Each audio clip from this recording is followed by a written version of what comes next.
I'd like to thank the Minister for his first visit to our committee, and hopefully the first of many.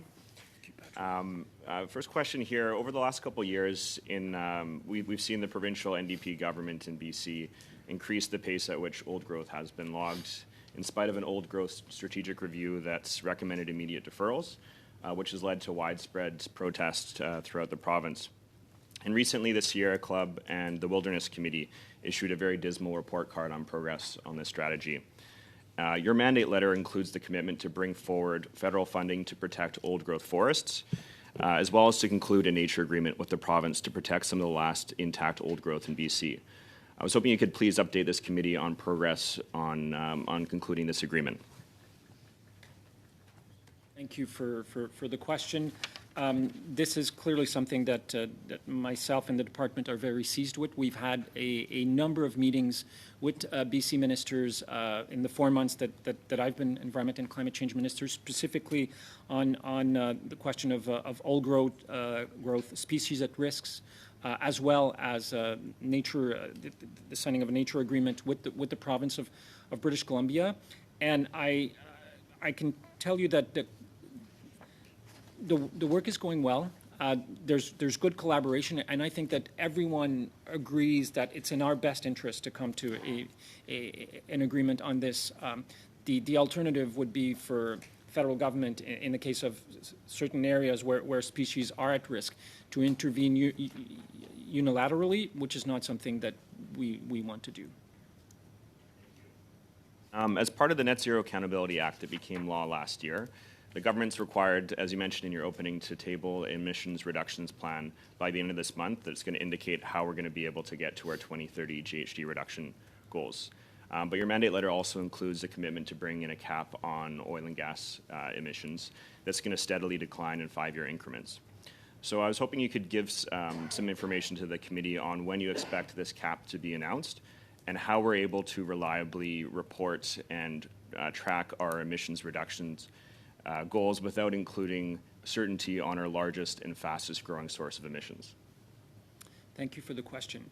The emissions reduction plan that will be tabled next week is going to be the first of many, but it's going to be the first time where we show parliamentarians as well as Canadians everything we've done so far. Where are we in terms of emission reduction? It's going to include modeling, and it's also going to include sectoral emissions for 2030. And these are not targets per se, but according to the analysis that the department did, this is our best analysis of where we think that various sectors of the Canadian economy need to be in terms of their emission reduction in 2030 for us to achieve our target.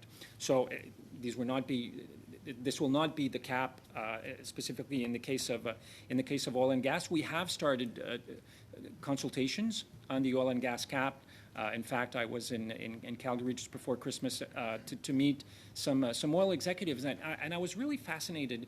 I mean, Christine was there with me as well as other officials, and everyone we met from the private sector said, we want to work with you on this cap. I did not meet one single representative from the private sector who said, we don't want to have anything to do with this oil and gas cap. In fact, the cap was inspired by the fact that some of the largest oil companies in Canada said, we want to be net zero by 2050. So the cap is simply a way for us to put that commitment into regulation and to chart a course as to how we get there. So all of the measures that we've announced will be included in the emissions reduction plan, keeping in mind that some are in the process of being developed. Thank you, and that's reassuring to hear. Canada's brought forward carbon pricing for large industry through the output-based pricing system that requires industry to emit less than the industry average for that sector, as well as provide credits for reducing emissions even further. Canada is also in the process of finalizing the clean fuel standard that will provide compliance credits for reducing the emissions intensity for oil and gas. And we've also proposed bringing forward a tax credit for carbon capture, utilization, and storage in a space to encourage investment in a space that the IEAs recognize as critical to meeting the world's GHG reduction targets. But given we have these three mechanisms, what assurances can Environment and Climate Change Canada provide that the emissions reductions activities won't be able to double or triple count with these three mechanisms, and indeed be able to show that emissions reductions will be verifiable and additional to what would already be required under our carbon pricing system?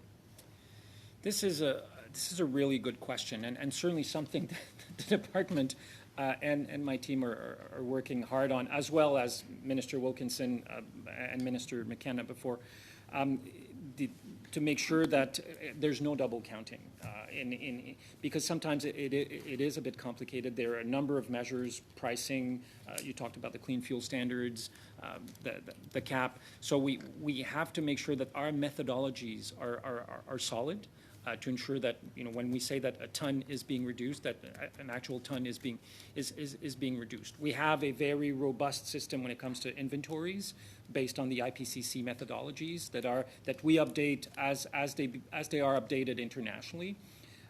But this is something we pay very close attention to. Merci.